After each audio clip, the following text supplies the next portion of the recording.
Donald Trump.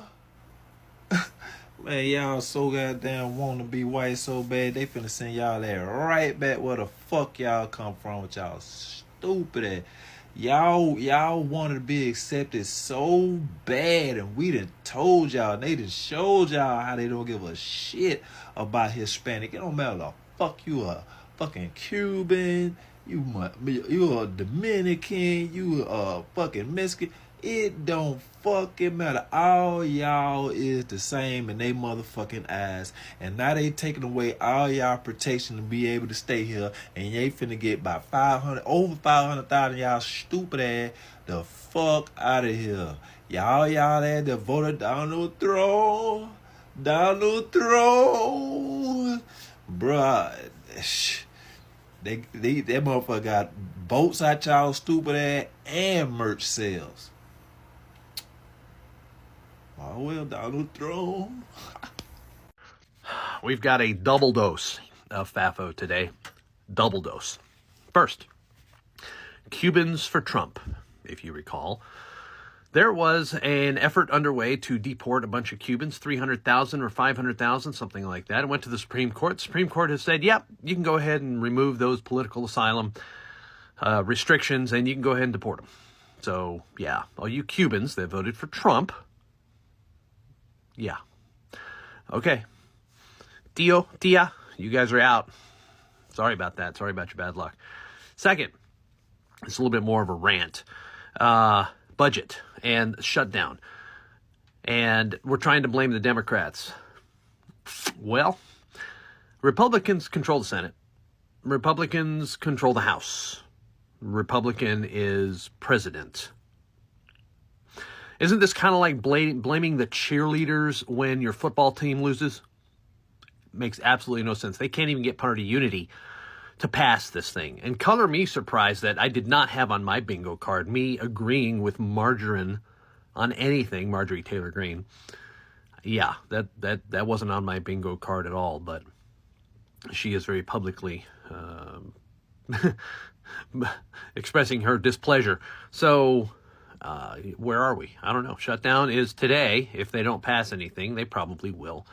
But we'll see. I don't know. This doesn't look particularly appetizing. They're going to try and blame everybody but themselves, even though they have majority. So, yeah, whatever. And to the Latinos wearing red hats, you wave his flag like it's going to save you. ICE doesn't care who you voted for. You're brown. That's your crime. Administration to strip the humanitarian parole of 500,000 people from 4 countries. The protection that was in place to keep them from being deported is being stripped, and it is going to result in at least 500,000 people being deported who come from 4 countries. Do you want to guess what one of those countries is? The very first one listed? Cuba. Donald Trump and his administration are revoking the protection of thousands of Cubans. Without that protection, those Cubans do not have legal asylum in the United States. And the Trump administration is going to deport thousands of Cubans and send them back to Cuba. They told you that Barack Obama was Fidel. They told you that Hillary Clinton was Fidel. They told you that Bernie Sanders was Fidel. They told you that Joe Biden was Fidel. They told you that Kamala Harris was Fidel. And you believed them. And now, Donald Trump, who needed your vote to get elected, is going to deport Cubans back to Cuba. Myself and others said this would happen, but I'm not here to say I told you so. I'm not here to celebrate this. My heart is broken. And to the Latinos wearing red hats, you wave his flag like it's going to save you. ICE doesn't care who you voted for. You're brown. That's your crime. And no bumper sticker is going to stop them from racially profiling you. You are not the exception. And you think you're one of them, you fool. Your brown eyes will never be blue. Your brown skin will never be white. They'll use you until they don't need you, and then they'll spit you out. Have you not realized that yet? Latino Trump supporters screamed, I did not vote for this. Claim that you were deceived. Just admit that you were complicit in our hate. They offered you an illusion of Christian values just like the Nazis did, and you bought it. Shredding your weight and aligning with the KKK. Malcolm X once said, who taught you to hate yourself? And I echo his consciousness. Who taught you to hate your own kind? This country was built on slavery and genocide of those forgotten. This is why Native Americans are getting detained, because they can't distinguish between us. We are native to this land, and yet they called it virgin lands. We never crossed the border they created. The border crossed us. Uprooted, forcefully transferred, lynched. Oh, wait, you weren't taught that? Isn't that a plus? Indoctrinating you in schools to never question, but to memorize what they wanted you to. And now children in cages exploited and injured at meat factories while you pray in pews. Is that what your Jesus wanted? Is this what you pray for on Sundays? If so, then you're not a real Christian, because Jesus was a person of color and a true socialist. And if you don't believe me, read the Bible. Or are going to pick which part fits your narrative. This is not about hating others. This is about why you hate yourself, because you reflect what you show in the world. We are the prayers of our abuelas whispered under their breath. We are the tongues you tried to cut. We are the stories you tried to bury. We are the mestizos and mulattos you can't get rid of. How did the hoarders of wealth convince you that it's hard-working people that are the infection? Never forget that we are the heartbeat, and I refuse to continue to be fed white meat. Que viva la revolución.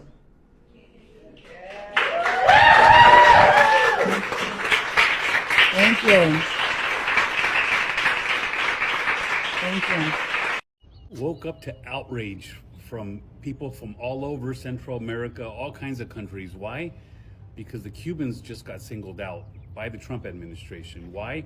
Almost 50,000 of them claimed asylum, came here from Cuba because they said their lives were in danger in Cuba, so they claimed asylum. Cuba has special laws in place with America, so after you've been here for 1 year, you get a permanent resident card. You don't have to go through a bunch of hoops to get it. You get it really quick. Problem is, their data is completely tracked, and you know what they all did? They all went home. They all went back to, after they got their permanent resident card, they all flew back to Cuba to visit mom, dad, Theo, grandpa, everybody. And it's all been tracked, and that's why these 50,000 people almost from Cuba have just put the radar on the fact that people are coming here, claiming asylum, and then flying back to their country. And this is what angers so many people from other countries, because they know now that this data has been released, that all their trips have been tracked, and they've gone back to their countries. And the huge spotlight that has just been put on people with permanent resident cards that claimed asylum but went back to their homes. And they're saying, why couldn't you just do it right? Why couldn't you just not go? Some of us did it right. Some of us came here, enjoy the freedoms America gives us, and we've had grandparents pass, we've had parents, sisters, brothers in our country pass, and we don't go back because we won't risk what we have here in America. And the people in our country understand that. We were fortunate to get here, and we're gonna try our best to stay here, but they're afraid that that's putting a huge spotlight on the whole asylum thing. And will it happen to other countries? Will they get the spotlight put on them too? Because some of their people are doing the same thing the Cubans just got caught for. Yes, Cubans are getting deported, but they are not getting deported back to Cuba. And these are not the Cubans who have entered the United States in the last few years. These are Cubans who have been in the U.S. since the 1960s, 70s, 80s, and at one point they were even lawful permanent residents. But because of their criminal history, they lost their immigration status and were ordered deported. But because of the political situation between the United States and Cuba, they were actually never deported to Cuba. And instead, they were placed on what's called order of supervision, where they typically go once a year for a quote-unquote check-in, and they meet with an ICE officer, and the ICE officer makes sure that they don't have any other crimes going on, and they're abiding by the terms of their check-in, and they're able to apply for a work authorization. Since Cubans were not accepted by Cuba to be deported, they have remained in the United States for decades under the order of supervision. But now, since the Trump administration is pushing hard this third country removals, Cubans are now being deported to various locations, including Mexico. You're seeing Cubans go to their ICE OSUP check-in appointment and be detained, and they're spending a few weeks in Chrome and then being transferred over to Texas. And then from Texas, they're being placed on a bus and then deported to the southern part of Mexico. Shame, because I think if ICE had told them what the plan was, these people could at least prepare for it. But sadly, they have absolutely no idea that this is even coming to them. And now they've been in the U.S. for 50, 60 years with relatives and businesses and families and ties to the U.S. and just being dropped off in another country with no ID, no money, and no resources.